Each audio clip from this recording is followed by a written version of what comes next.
ప్రస్తుతం మనతో పాటు సీనియర్ జర్నలిస్ట్ డివిఎస్ గారు ఉన్నారు. వారితో ఒకసారి మాట్లాడదాం. సార్ నమస్కారం సార్. నమస్తే సార్. ఆళ్ల రామకృష్ణారెడ్డి గారు అలా వైసీపీలో రిజైన్ చేసి కాంగ్రెస్ పార్టీలో చేరి మళ్ళీ అలా బ్యాక్ టు బ్యాక్ మళ్ళీ వైసీపీలో వచ్చి చేరారు సార్.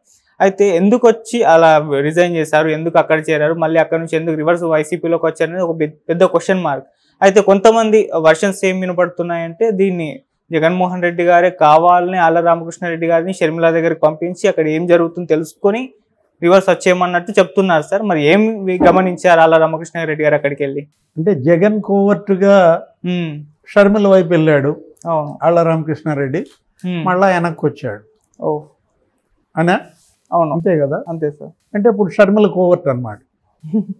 ఓహో.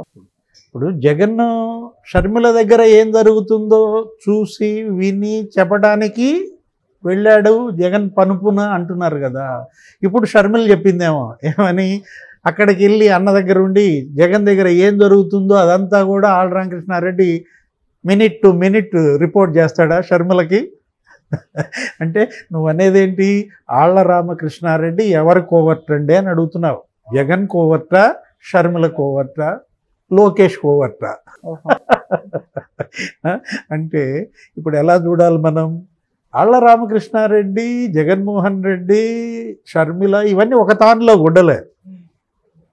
అంటే ఏంటి, వాళ్ళ మధ్య వ్యాపార సంబంధాలు, ఆస్తుల బంధం, కేసుల బంధం బలమైంది.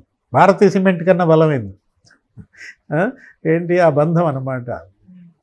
జగన్మోహన్ రెడ్డి మీద ఉన్నటువంటి ఛార్జ్షీట్స్లో సిబిఐ ఛార్జ్షీటు నంబర్ 3 మూడో ఛార్జ్షీట్లో A4 అయోధ్య రామిరెడ్డి, రామ్కో విశాఖపట్నంలో దానికి భూములు ఇవ్వటము, దాంట్లో ఆ రామ్కీ అనేది వీళ్ళదే అన్నమాట. ఎవరిది? అయోధ్య రామిరెడ్డి అంటే ఎవరు? ఆళ్ల రామకృష్ణారెడ్డి అన్న. కేసుల బంధం అన్నది అదే, వ్యాపార బంధం అన్నది అదే. క్విడ్ ప్రోకోలో అంతా ఒక తానులో ఊడలే అన్నమాట. షర్మిల ఇవాళ ఏమంది, ఎవరో అడిగారు నీలాంటి వాళ్ళే షర్మిల దగ్గర మైక్ పెట్టి, ఏమండి ఆళ్ల రామకృష్ణారెడ్డి మీ దగ్గరికి వచ్చాడు కదా, ఇవాళ ఏంటి మళ్ళీ మీ అన్న దగ్గరికి వెళ్ళిపోయాడు మిమ్మల్ని మీకు బై బై చెప్పేసి అని. అప్పుడు ఆమె ఏమని రెస్పాండ్ అయింది, ఆళ్ల రామకృష్ణారెడ్డి చాలా మంచి పర్సన్, ఆయన నాకు అన్న, మంచి పర్సన్ రాంగ్ ప్లేస్ అని. ఎవరు? షర్మిల. చాలా ఒత్తిళ్ళు ఉన్నాయి ఆయనకి, ఆ ఒత్తిళ్లను తట్టుకోలేక వెళ్ళిపోయారు. అంటే ఏంటి, షర్మిల ఒక మాట అనలేదు, అందుకే షర్మిల కోవర్ట్ అని అడుగుతున్నారు. ఇప్పుడు జగన్ దగ్గరకు వచ్చింది షర్మిల కోవర్ట్గా వచ్చాడా అంటే కారణం ఇదే అన్నమాట. ఇప్పుడు కేసుల బంధం అని చెప్పాను, ఆస్తుల బంధం అని చెప్పాను, ఇదే కాదు. ఇప్పుడు అక్కడ ఏంటంటే మంగళగిరిలో లోకేష్ బాబుని ఓడించాలా, లేదు ఆయనకు వచ్చే మెజారిటీని తగ్గించాలా. తండ్రి కొడుకుల మధ్య ఏదో పోటీ నడుస్తోందంట. ఎవరికి? చంద్రబాబుకి లోకేష్కి మధ్య. కుప్పంలో నా మెజారిటీ ఎక్కువ వస్తుందా, మంగళగిరిలో నీ మెజారిటీ ఎక్కువ వస్తుందా అని పోటీ పెట్టుకున్నారు. జనరల్గా కుప్పంలో చంద్రబాబుకి థండరింగ్ మెజారిటీ వస్తుంది. కుప్పంలో చంద్రబాబుకి వచ్చే మెజారిటీయే అక్కడ పార్లమెంటులో తెలుగుదేశాన్ని గెలిపిస్తుంది. అంటే ఈయన చంద్రబాబు ఎమ్మెల్యేగా ఉంటే ఈయన ఫ్రెండ్ శివప్రసాద్ అని సినిమా యాక్టర్ ఉండేవాడు, కమెడియన్, ఆయన ఎంపీగా వచ్చేవాడు. ఈయన మెజారిటీ ఆయన గెలుపుకు దోహదపడేది. ఒకప్పుడు 60,000 70,000 అట్లా వచ్చే మెజారిటీ మొన్న కొంచెం తగ్గింది, 30,000 ఎంత వచ్చింది. 30,000 అన్నా కూడా అసెంబ్లీకి మామూలు మెజారిటీ కాదు, చాలా హ్యూజ్ మెజారిటీ అన్నమాట. ఇప్పుడు మంగళగిరిలో లోకేష్ బాబు మెజారిటీ తగ్గించడం ఎలా, ఓడించడం సరే దేవుడెరుగు అనేది ఇప్పుడు అక్కడ ఓ పెద్ద టాస్క్, అండర్ కవర్ ఆపరేషన్ అక్కడ జరుగుతోంది. ఏంటి? మంగళగిరిలో అనమాట. విజయసాయిరెడ్డి కూడా అక్కడే మకాం వేశాడు. ఇప్పుడు ఆళ్ల రామకృష్ణారెడ్డిని తీసుకొచ్చారు. అంటే ఏంటి, 5 ఏళ్లలో గెలిచి ఆళ్ల రామకృష్ణారెడ్డి ఏం పని చేయలేదు. ముఖ్యమంత్రిగా జగన్మోహన్ రెడ్డి ఉన్నా మంగళగిరిలో రోడ్లే లేదు, అక్కడేం పనులు జరగలేదు.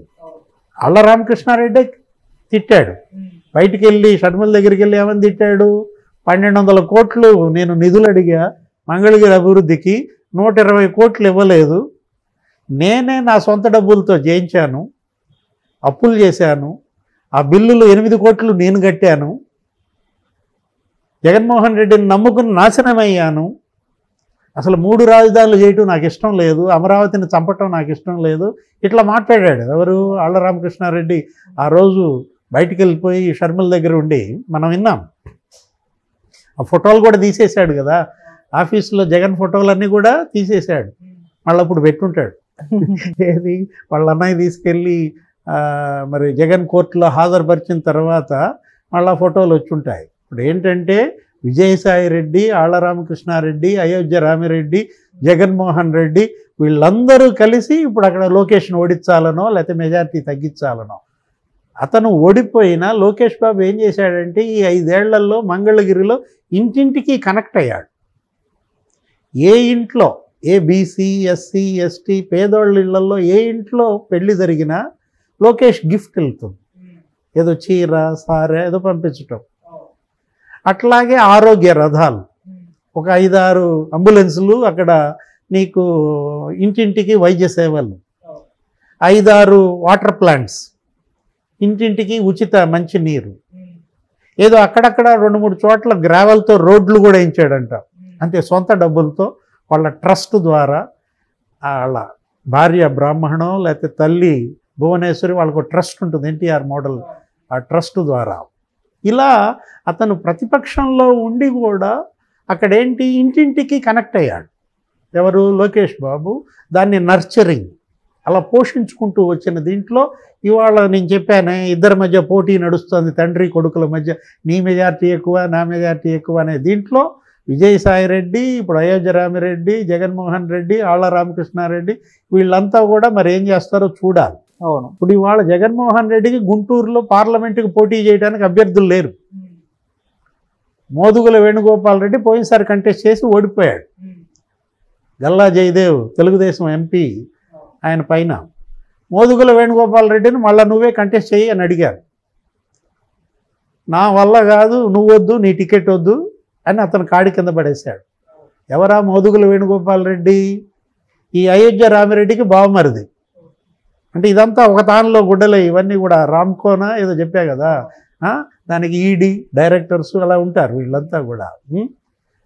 అతను ఎప్పుడైతే కాడి కింద పడేశాడో ఎవరో బీసీని తీసుకొచ్చారు, ఎవరో యనమల నాగార్జున యాదవ్. ఆ ఇంటి పేరు చూసి యనమల గారు చుట్టమేమని అనుకున్నారు. బీసీ కాబట్టి ఇతను ఈ మధ్య మీడియాలో చర్చల్లో డిబేట్లలో బాగా మాట్లాడుతున్నాడని చెప్పి అతను ఎంకరేజ్ చేశాడు జగన్మోహన్ రెడ్డి. ఆ పల్నాడు జిల్లాలో ఉన్న ఎమ్మెల్యేలంతా గగ్గోలు పెట్టారు, ఏమని? మాకొద్దని, మాకు కృష్ణదేవరాయలే కావాలని. అప్పుడు ఏం చేశారు? కృష్ణదేవరాయల్ని నరసరావుపేట నుంచి గుంటూరు దేవాలని చూశారు. కృష్ణదేవరాయలు కాడి కింద పడేశాడు. ఏంటి? నువ్వు వద్దు, నీ టికెట్ వద్దు, నేను తెలుగుదేశంలో చేరిపోతున్నా అని చెప్పి. ఏ విధంగా జగన్మోహన్ రెడ్డి ఆయన చేసినటువంటి ఆ తప్పుడు పనుల వల్ల అభ్యర్థులే దొరకని పరిస్థితి. అవును. ఇవాళ ఎంపీలు 14 మందిని మార్చేశాడు, 70 మంది ఎమ్మెల్యేలను మార్చేశాడు 7 జాబితాల్లో. వాళ్ళందరూ కూడా ఏంటి? తెలుగుదేశం వైపు వెళ్ళిపోతున్నారు, జనసేన వైపు వెళ్ళిపోతున్నారు. ఇప్పుడు కృష్ణదేవరాయల స్టోరీ చెప్పాను. మచిలీపట్నం ఎంపీ బాలశౌరి, ఆయన ఏదో పాపం రేవంత్ రెడ్డి ఎంపీ కదా, ఆయన ముఖ్యమంత్రి అయ్యాడని ఢిల్లీలో అందరికీ ఎంపీలకి విందు ఇచ్చాడు. ఆ డిన్నర్కి ఇతను వెళ్ళాడు బాలశౌరి. జగన్మోహన్ రెడ్డి కన్నెర్ర చేశాడు. నన్ను అడిగి వెళ్ళాలి కదా డిన్నర్కి, నన్ను అడగకుండా నువ్వు డిన్నర్కి వెళ్ళటం ఏంటి అంటే, వాళ్ళు డిన్నర్కి వెళ్ళాలన్నా ఎవరిని అడగాల? జగన్మోహన్ రెడ్డి అన్నారు. బీఫాము అడిగితే నెక్స్ట్ ఎలక్షన్కి బీఫామ్ రేవంత్ రెడ్డి దగ్గరికి వెళ్ళి తీసుకో అన్నాడంట. ఓహో. తెలంగాణ సీఎం ఇస్తాడులే, నీకు బీఫామ్ పోయి తీసుకో అంటే అతను పాపం మనస్తాపం చెంది బాలశౌరి ఏం చేశాడు? జనసేనలో చేరిపోయాడు. అంటే జగన్మోహన్ రెడ్డే వీళ్ళని తరిమేస్తున్నాడు ఒక రకంగా చెప్పాలంటే. వాళ్ళు చక్కగా సేఫ్ జోన్ ఏది, రేపొద్దున గెలిచే పార్టీలు ఏమి అని చెప్పి అటు చేరిపోతున్నారు. కర్నూలు ఎంపీ సంజీవ్ కుమార్ ఏమంటాడు? 4.5 ఏళ్లలో నేను బీసీ ఎంపీని, కనీసం 2 అపాయింట్మెంట్లు నాకు ఇవ్వలేదు మా సీఎం అని చెప్పాడు కర్నూలు సంజీవ్ కుమార్. ఆదిమూలం అనే సత్యవేడు ఎమ్మెల్యే ఉంటాడు, అతనికి ఎమ్మెల్యే వద్దు, నీ మీద వ్యతిరేకత ఉంది, సర్వేల్లో నీ మీద వ్యతిరేకత వచ్చింది, నువ్వు ఎంపీగా వేయి అన్నారు. ఆయనకి మెంటలెక్కింది. ఎమ్మెల్యేగా నా మీద సర్వేల్లో వ్యతిరేకత ఉంటే నేను ఎంపీకి ఎట్లాగూ? ఇక్కడ వ్యతిరేకత ఉంటే అక్కడ వ్యతిరేకత ఉండదా?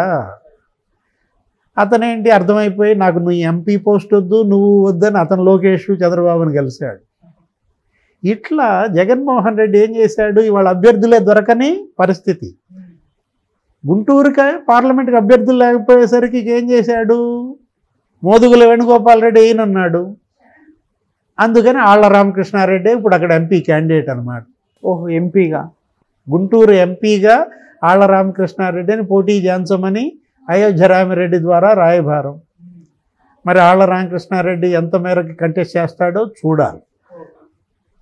ఆళ్ల రామకృష్ణారెడ్డి పైన అటు మంగళగిరి బాధ్యతలు పెట్టాడు, ఇటు గుంటూరు పార్లమెంటు బాధ్యతలు పెట్టాడు. జగన్మోహన్ రెడ్డి పెట్టినటువంటి బాధ్యతలకి ఆళ్ల రామకృష్ణారెడ్డి ఎంత న్యాయం చేస్తాడో చూడాలి. మరి షర్మిల పని కూడా ఉంది కదా, అన్న దగ్గర ఉండి ఎప్పటికప్పుడు నాకు మినిట్ టు మినిట్ అన్న ఏం చేస్తున్నాడో చెప్పమంది కదా, కోవర్ట్ కదా. కోవర్ట్ బాధ్యతలు ఎంత నిర్వర్తిస్తాడో చూడాలి. Okay, thank you so much sir. నమస్తే.